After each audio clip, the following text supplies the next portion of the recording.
Well, it wasn't too bad, was it? Arsenal beat Luton Town 2-0 at the Emirates Stadium on Wednesday night. Jimbo, I think we both feared a lot worse than that.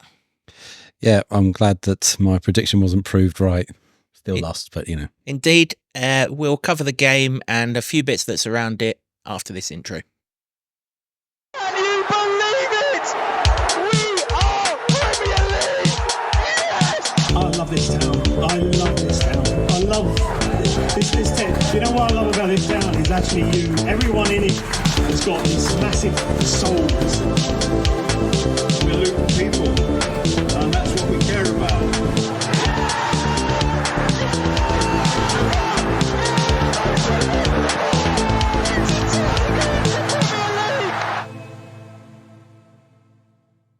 Hello everyone, welcome along to another episode of the Luton Town Supporters Trust podcast, coming at you thick and fast this week. As I said before the intro, we are reviewing Arsenal 2, Luton Town 0, and alongside me to do that I've got the Lutonian journalist James Cunliffe. James, before we get into the game itself, given that we're in a run of no wins in 10, let's think back to something much more positive, because unless you're very much west in this world, you won't be watching this until Friday, in which case it's the 15th anniversary of the Johnston Paint Trophy success. Just a magical day, that one, and every time it flashes up on Facebook and everything, it just sends a nice smile and warm feeling through your body. it does. I didn't know it was that long ago, though. That's given me the ick a bit. I'm like, bloody hell, I'm knocking on. It was a great day. Yeah. Yeah, one of my favourites, really, just for what it meant. That season was so relentlessly terrible because of what had been put on us at the beginning. Yeah, and it was pretty terrible a few days later as well. But for that one brief day, it was magic. Yep, I won't be giving you a 15-year anniversary of the six days time, because no one wants memories of that. But yeah, Johnston Paint Trophy final, absolutely brilliant. And every time April the 5th comes round, it should be celebrated. It's a momentous day in our history, and of course the day that Mick Harford led us to the trophy, and Kevin Nichols, Keith Keane, Chris Martin, Tom Craddock, and everything that went with it. Claude Nakpa's winning goal. Brilliant game of football, and the catalyst really to the overall turnaround from all of this. From Wembley 15 years ago to the Emirates Stadium last night, James, absolutely nothing like a similarity. Really wasn't overly keen on the Emirates, I've got to be honest. I don't know whether it's because it was in close proximity, time frame wise, to Tottenham, which was a special ground, and I apologise if I've pissed off a load of Arsenal fans here, but can't claim anything that's not there. It's just it just didn't get me going at all, really. The atmosphere was dead. Some pillock in our end had a drum. It was just as loud as any drum I've heard in a football ground this season. Absolutely. That's not allowed, is it? Not in the Luton end, in the Arsenal end. Oh, okay. We were both in the same sort of bit behind the goal. Had a drum. I don't know how big it was, but it would enough make a thud.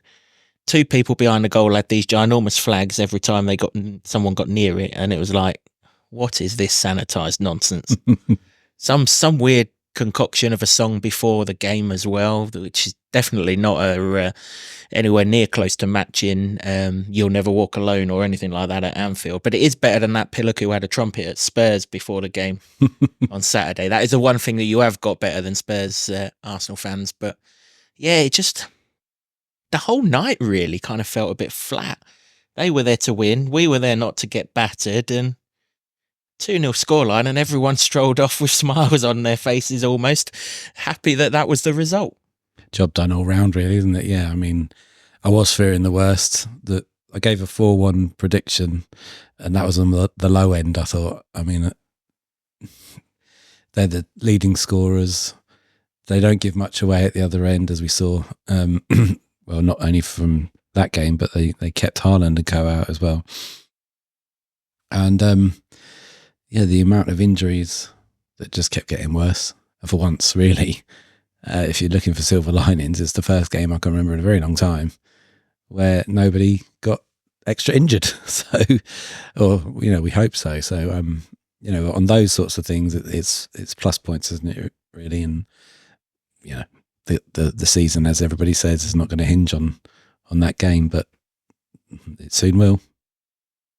Yeah, them games are to come. Yeah, we hope that we're all good with the injuries. I mean, obviously, Daiki Hashioka's one will have been an impact injury from a pretty fierce tackle from Saliba, has to be said. Not that it was worthy of a free kick against a Big Six club, of course, but so we kind of hope that he's okay. He did finish the game, so you'd like to think he's okay. And Rob's kind of hinted that we've got a player returning that can only be Reece Burke for the Bournemouth game. So even if Hashi isn't okay, it looks like we've got that position sorted out.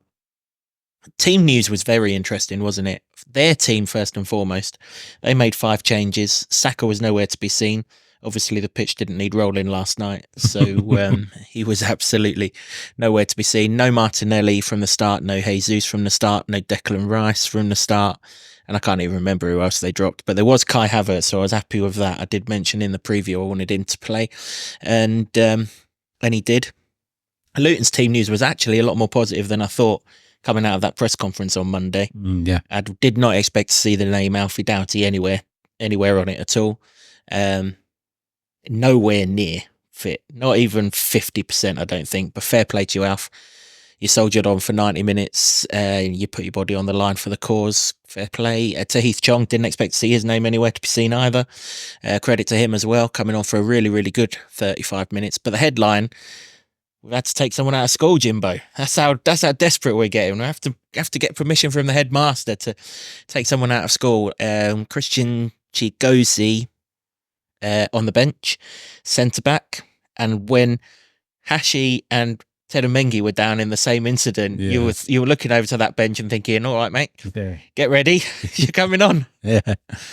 It's good to see, isn't it? They get a chance, even if it's just to experience the thing. And I was working out. Well, not working out. I saw a tweet from his headmaster or headmistress about him coming on or being on the bench. And he actually goes to my old school, although they knocked down my old school and stopped calling it what it was called, and now it's called something else. So I don't know if I can quite claim it, but it's on the same patch of land. So he's one of my own, at least. But yeah, I think it's a bit of a stretch to expect that a 16-year-old's going to come on at centre back after just being named on the bench for the first time. But it's one of these things, isn't it? The situation is that bad, but if they can give little bits of experience to young lads, and obviously Zach Nelson had the debut, then it sort of bodes well. I've answered a couple of tweets online from people saying, and YouTube from people saying that, well, just chuck the kids on and let's save everybody else. One bloke said, if it was good enough for Man United, it's good enough for Luton. I'm like, well, there's one difference there. Well, there's a couple of differences really. That Manchester United are the biggest club in the country with one of the best academies at the time. He's talking, of course, about the class of '92, and that was a once in a lifetime generation of world class footballers that came through and did it there. And no disrespect to Luton, but they haven't got a Category 2 academy yet, so it's a bit of a stretch to think that any one of those kids can come on and really make the impact of Beckham or a Scholes or a Nicky Butt or any of those lot. So, but good nonetheless that they're on the bench, and hopefully they have long careers. Yeah, absolutely. It's a sign that the academy is catching up. I mean, really, it's been playing catch up since we got out of League One. We just keep on progressing too quickly. I mean, it wasn't actually at the level when we were in League One, such was the sort of shortage of funding that it got whilst we were in the conference. But the fact that Rob's confident enough in 4 of them to at least be available or around it on the bench, yeah, you're right. He probably was never going to come on last night. There wasn't a situation where that was going to happen. But ultimately, he's woke up this morning. He's been around the first team squad. He's been in the inner sanctums of the Emirates Stadium. And he's sat and watched, world-class footballers do world-class things literally yards away from him. So fair play to him. What an experience that will have been for him. And hopefully that pushes him on to continue and to improve in his career. And who knows, we might see him in the first team when the academy has fully caught up. But they're all training with them as well, isn't they? Because he needed permission from the school to skip it and do some training. But that's probably the best thing. I mean, it's nice to sit on the bench and be at the Emirates at a massive stadium. But the best bit would be the day-to-day, mixing it with the likes of Ross Barkley and co, isn't it? That's where you're going to learn your stuff and your trade. So, in that sense, it's good bodes well for the future. Really does, yeah. And who knows, we might still be in a position whereby we're safe enough for one or two of them to get a run out against Fulham later on in the season. The other piece of team news, first Premier League start for Fred Onyedinma as well. Obviously, he came off the bench against Tottenham on Saturday, came off the bench to play left wing back on Saturday, started at right wing back on Wednesday night. Kabore moved to left. Try and keep up with all this. Kabore moved to left centre half. Hashioka was right centre half. Mengi, who was an absolute colossus once again in the middle of them all. Jordan Clark was back in the side as well. And changes all over the place. It's kind of like a Premier League reserve game in a lot of ways. And that's pretty much how it played out, really. There wasn't I wouldn't say there was no intensity in the game, but there was nowhere near as much intensity as there usually is in a Luton game, both from Luton and indeed from the opposition. We kind of sat back, took our medicine, didn't want too much to happen. Couldn't really that defence, Jesus, them two at the centre of their defence, my word, they've got the lot. Pace, power, defensive skills. I can see why they got the best. How we scored 3 against them in the home game is still baffling to me, to be quite honest. Nothing really happened, and then just out of the blue, really, Alfie puts the ball into Pelly, who's not on the half turn. And then he's just they've pounced, haven't they? We said it in the Tottenham review. Tottenham set the trap, and that leaded to the Son double post hit. The same trap was set. Pelly's turned right into Smith Rowe, who's had it off of him. Odegaard into Havertz, back to Odegaard, sliced across his shot expertly and gave Kaminsky no chance, really. And from being really comfortable for 25 minutes, within the sort of click of your fingers, one mistake, 1-0 down, and that's the level we're operating at. Been there loads of times before, haven't we, really? It was a case of not conceding very early and taking it as far as you could, but all the while expecting that they're going to create chances, and when they do, they can be clinical. To be fair, it was a bloody good strike from where he was. You don't beat Kaminsky like that if you're not having a right good go. But yeah, it was, to Luton's credit, they responded really well after that, and that's the main thing, because with any of these things, you're just sort of worrying about whether the floodgates are going to open, which was the fear all along before from everybody, really, about what the score could be. And that's sort of the thinking by don't concede early as well, and maybe it gets them a little bit nervous. It's hard to tell for their crowd, isn't it, whether they were nervous or anything, but you did sort of sense a bit of relief from their side when it went in, that they could just relax, and that's a dangerous thing.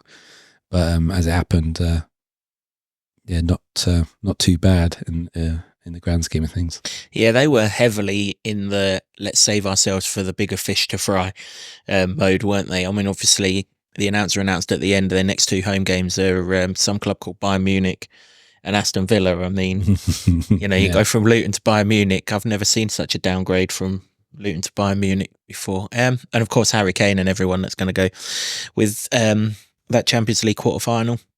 You're right, we did respond well without really getting in at them. Townsend put a couple of crosses over. Clark maybe should have done better with a header at the back stick for one of them. Couldn't quite get it on target. But hey, this is Jordan Clark climbing against, I think it was Saliba, but it might have been Ben White. But either way, it's not going to get much joy out of either of those two, is he? Both about double the size of him, really. Absolutely. So he did well to get his head on it, let alone direct it anywhere.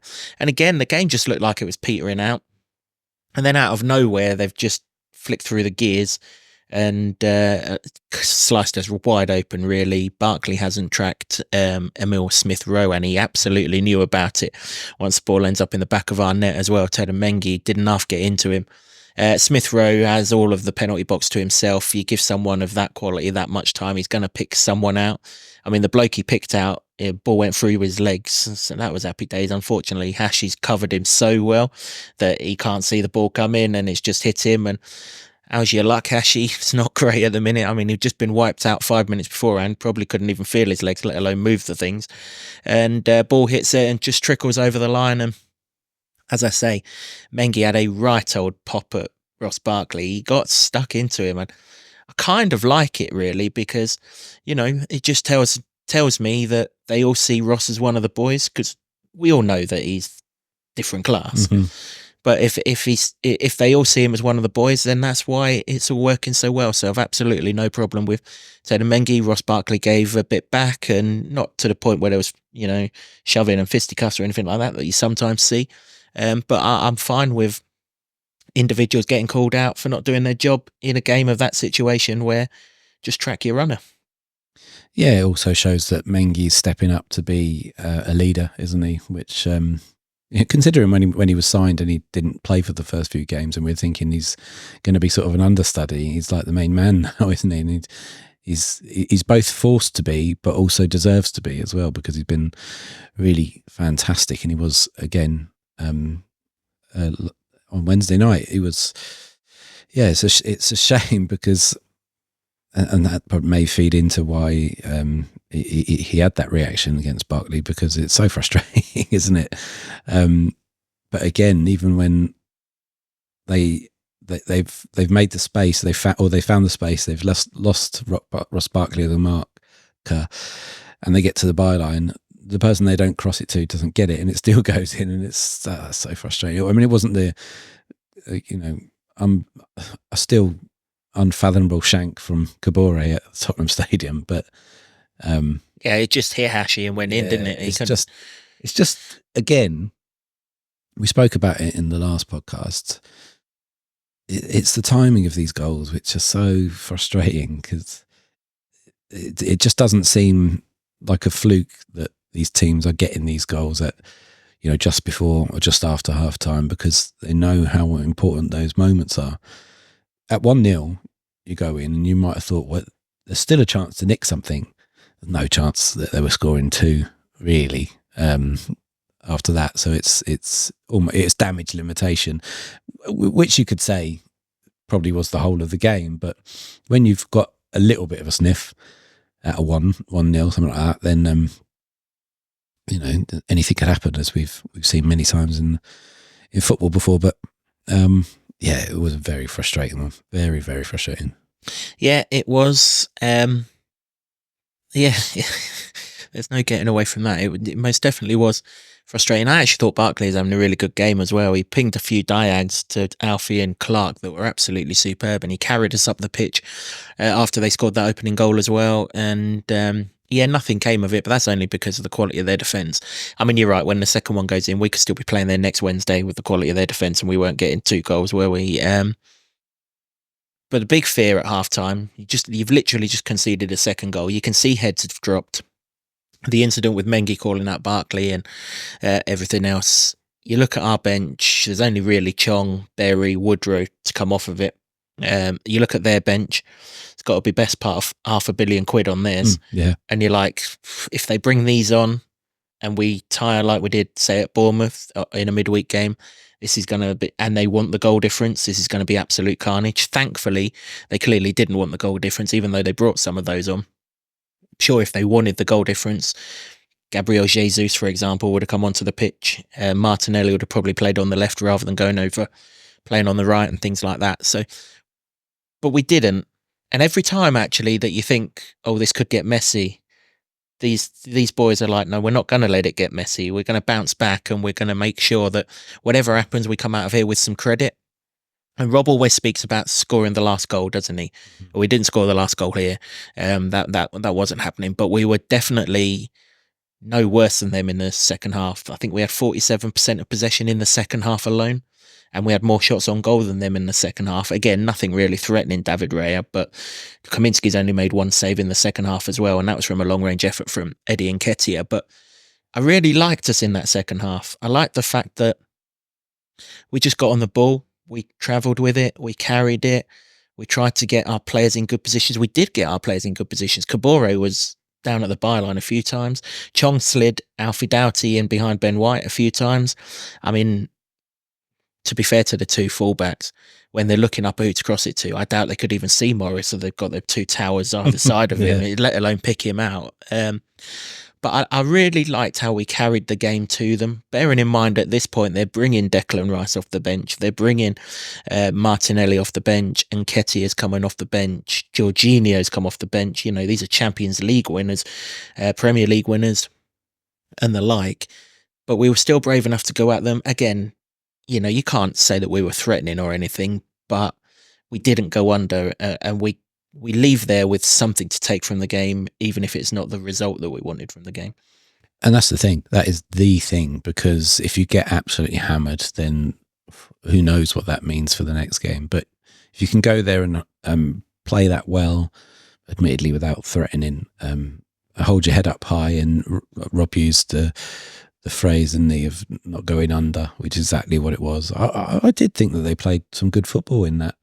In the middle of the park, at least they used the space of the Emirates pitch quite well, and they looked quite confident. There was no worry for me that they looked shot in that sense, that they, you know, if they were against a team that weren't as good as Arsenal, that they could have had a go and picked them off. Because I mean, they tried, but that's the quality of Arsenal at the moment. But that's the thing that's going to stand them in good stead in these games, because they had to keep in it. And if they know that they can keep in it against Arsenal, albeit they didn't have all of their top stars out, they're still bloody good though, then there's no fear at all with your Bournemouths and your Evertons and all that stuff. So that was the key thing, I think, that that second half performance was as good as it was. And actually, when you saw Rob afterwards, he seemed a bit more buoyant than he did some other defeats. It might be that, you know, the Tottenham one was last minute. That's a killer, isn't it? It hurts, but you sort of know you're beaten for a while, but it's like playing for pride, really, isn't it? Yeah, and there was an element of hanging on in the second half at Tottenham, wasn't there? We couldn't deal with Brennan Johnson. We couldn't get out or anything like that. We didn't allow ourselves to get into that situation this time around. We controlled the game as well as we did. We were still playing so many players out of position. I mean, at some point in that half, Fred had to go off because he's just not played enough football. You keep him on, you break him, he's out for Saturday, and don't need that. I mean, we'll look ahead to the Bournemouth game in particular, but Fred against Semenyo could be the overriding outcome of that game. So it was good to have him off. When he went off, Kabore came from left centre half back to his usual right wing back. Alfie Doughty went into left centre half. Heath Chong went into the left wing back, like we saw him do against Nottingham Forest. So we've got so many players playing out of position. But yeah, I just really enjoyed watching the way that we went through the lines with the ball. You know, Doughty into Clark would carry it, Barkley would carry it, find Chong. Doughty would, even from the left centre-back position, he'd still get forward, or they would find Kabore. There was one in the second half, wasn't there, where Morris had the ball and he really should have found Kabore, and he had oceans of space in behind. I think it was still Zinchenko at that point, and you thought, hang about, if he finds him here, we could have some joy. But he just couldn't, could he? I think Gabriel either read it or it was a bad pass. But the fact that we were able to get into those positions, like you say, take the Man City game out of it and concentrate on the other 6 to come. If we can get into them positions against Arsenal, there's no Gabriel or William Saliba in any of these teams that we're coming up against. So if we can get into them positions, you've got to think we would be more threatening with the end product. There's every reason to believe we can still pick up these points that we need to pick up in order to stay in the Premier League this season, regardless of what happens to Everton. Yeah, I think that's exactly right, because you know, it could turn into lip service when you say these are the games that are not going to define our season. But unless you can prove in those games you've got something about you, when you go into the games where you've got more of a chance of winning, then I think you're dead in the water, really. So I mean, that didn't happen. And these boys, you know, who the 13 that are available, whatever it is, are showing, you know, all the fight necessary. You know how that transpires in those games, particularly, you know, from Saturday, from the Bournemouth one, and what happens. It's a different kettle of fish, but I think the positivity of it in defeat, admittedly, and you could look at the statistics of it. It's 10 games without a win, but it was only the first game in 20 they've not scored. So that's the previous 19. That's pretty impressive, and you got to look at performances of some of the players that were really positive. I really liked Chong on Wednesday, so positive. And, if it wasn't for the fact that it hadn't been a particularly vintage couple of months, for obvious reasons, I think a lot more should be made of Chong's performances. He's been fantastic. Yeah, I mean, it's definitely not because of him that the results haven't been what they should be. I mean, he scored in 3 games. We should have got a result in the Villa game, should have won the Bournemouth game. And obviously he put us ahead against Tottenham, and but for late errors, we'd have got a result in that one. So these Chong goals are very important, but he's just looking so much better on the ball, isn't he, Chong? He's looking more physical. He's looking more direct. And I don't mean that in a derogatory term. He's athletic. And when you think of how many minutes everyone's had to play at the minute, for him to still show the athleticism that he is doing. I mean, he was chasing back big time on Saturday, particularly in that first half.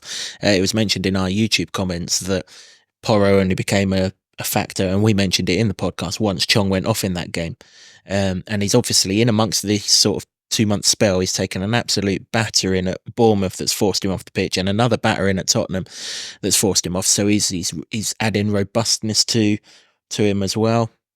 We saw him, didn't we, coming out of the training ground a week or so ago, and he still cut a positive figure despite everything that was going on, and we're seeing that on the pitch. And we knew how good he was. We saw it with our own eyes on that afternoon when Birmingham came to town in the Championship. But we're actually seeing an even better version of Chong now, I think, albeit he's up against Premier League teams rather than a Luton Town team that had literally just come into the Championship. But I really do think that technically his sort of intelligence and everything, you can see why he's come through Man United's academy now. And if we can stay in this league, he's the kind of player that will be a huge asset to us next season. I totally agree. I think his all-round game has really improved. I mean, he's known for running with the ball, and that's what we saw in that Birmingham game. It was just a whirlwind performance. You're not going to get that every game, particularly in the Premier League. But I think if you look from the start of the season, when he was he'd be given a chance and it didn't work out, he'd be back on the bench, and he'd have to do that for a while before he's given a chance. Same again.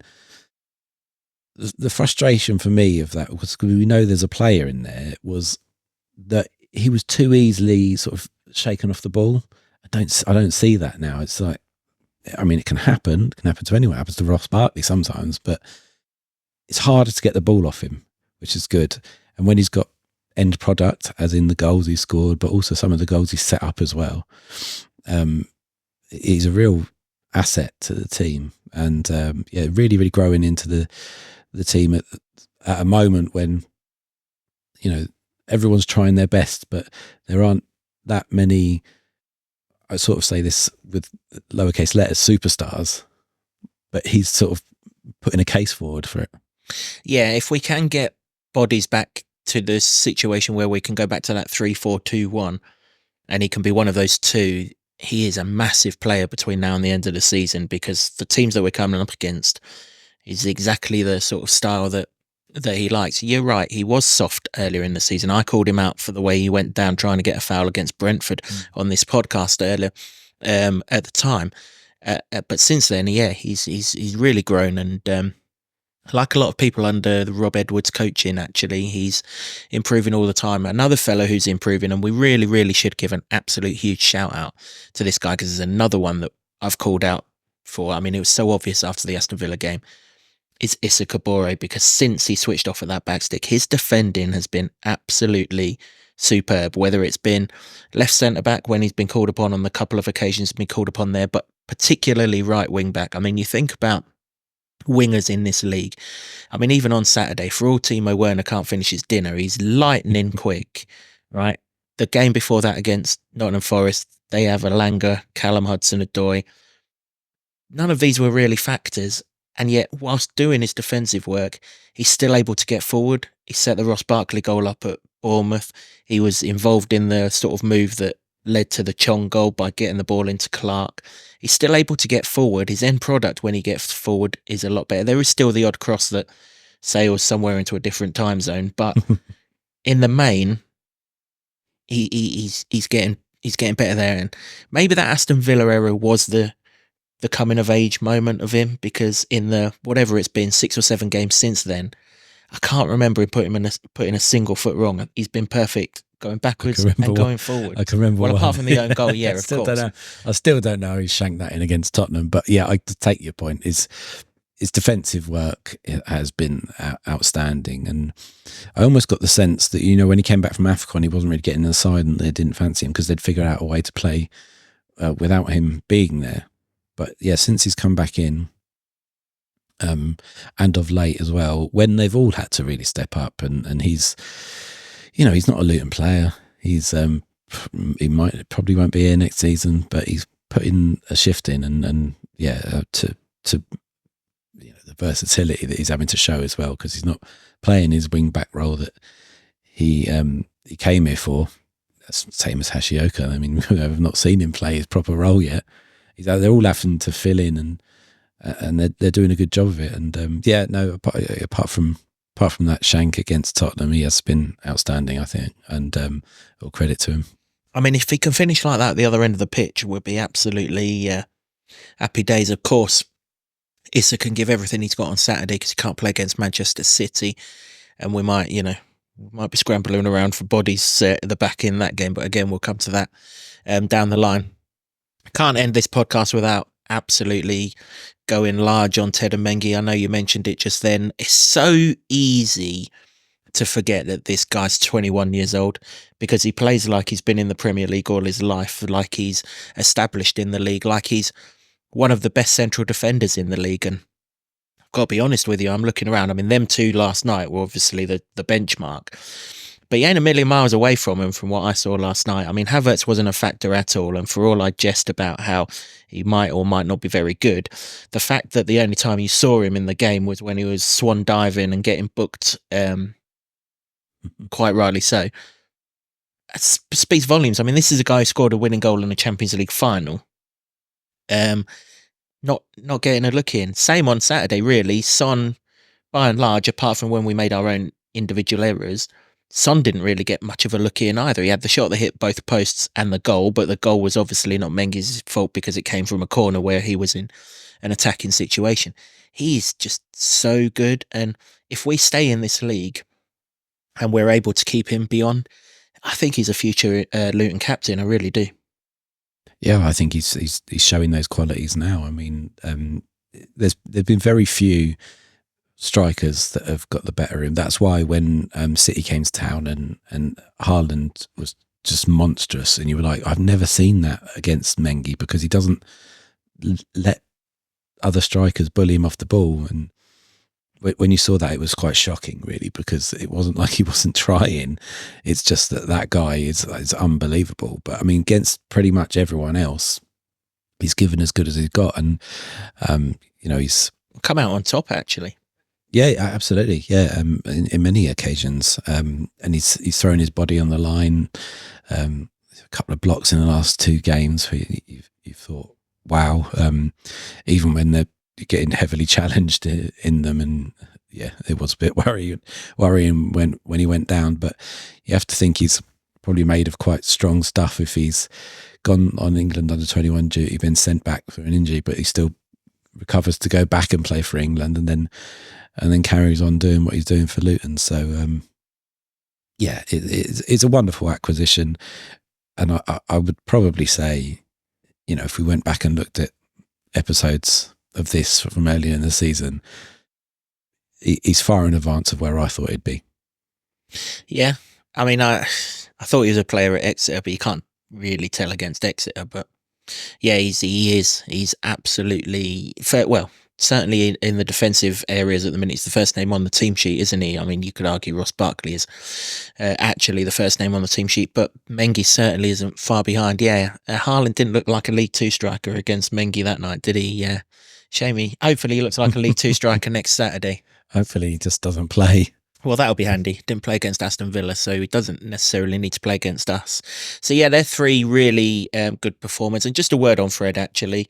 Another one who gave as good as he got. The game was too fast for him in the first 10 or 15 minutes. I'm not criticising him. It's just how it is. He'll know that. But who wouldn't expect that to be the case? This was literally his first Premier League start. And apart from 20 minutes or so at Tottenham on Saturday, it was his first football since he came back from Rotherham, who are out of their depth in the Championship. That's the level that he's had to raise. But when he got into the game, I thought he was perfectly fine. He got forward as much as he could do. He tried to find space. There ain't none in that Arsenal back line, but he tried to find it.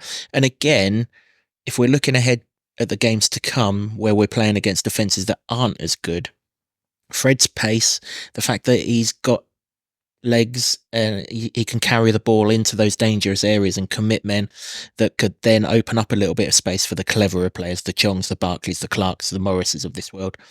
He's another one who, out of absolutely nowhere, has got a big role to play in these last 7 games.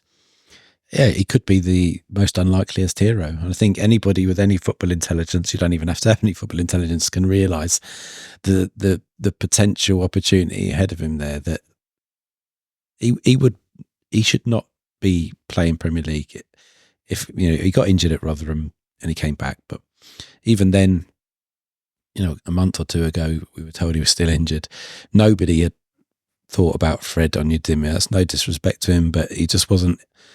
He wasn't. And then he comes in and he gets a game against Tottenham and then starts against Arsenal. It's not a bad thing on your CV to have when you're expecting to play Championship football all season, to make your first Premier League start against what were for 24 hours the league leaders of the Premier League at the Emirates. So, he's got a huge opportunity there that sometimes, everything's been going wrong for Luton and against Luton, but sometimes the footballing gods leave you a little bit to hang your hat on and hope for. And if he can do something, then who knows? He could be playing for his Luton Town future, and he could get something. If not, he'll be one of those players that are remembered for doing something particularly special in Luton's history. That's for sure. And I've mentioned a few times on this podcast, I just love seeing good guys get their reward. And there is no better good guy than Fred. He's the nicest bloke you're ever going to meet. He's a cracking lad. And having been so heavily involved in getting us into this division, it is fitting. And I understand, that we had to be ruthless with 1 or 2 players at the start of the season, but it is just lovely that he gets a Premier League go at it at this stage of his career. Whether that's extended into next season or not, obviously he's out of contract in the summer, and he's already admitted he's not even thinking of that. It's just all about the team, and that's the kind of guy he is. So I'm delighted to see Fred doing well, and I'm sure he's going to get a fantastic reception when he's back at Kenilworth Road on Saturday. So when we were never going to be defined by last night, but the one thing that I think Rob wanted more than anything was to take something from the game. I think most people knew we weren't going to take a result from the game, albeit, he had that funny comment in his press conference, didn't he, before the game, that he looks at his plans and works them out, and he convinces himself that we're going to win games. Yeah. But, even that one took a little bit of convincing. But we got something out of the game. We didn't get the result we wanted. We haven't taken a battering on the goal difference. That is a good thing. Okay, results didn't go our way in midweek, but they could easily reverse again this weekend, and we could cancel that goal difference disadvantage out with Nottingham Forest and go level on points and even escape the bottom 3. That was the real overriding thing last night. The fact that we took some positives out of the game as well. The fact that hopefully we've got no injuries, potentially one coming back at the weekend. It's from a night where we were fairly well beaten, if on anything but the scoreline. It's certainly nothing really to worry about. No, it's bigger picture stuff, really, isn't it? You've got to go and play these fixtures, and the integrity of the game didn't suffer, whatever that is. I mean, it was the point last week when I was thinking, sod the integrity of the game, but it didn't, and they've come out of it relatively, after the last 2 months, unscathed, and that's under the circumstances is what you could hope for.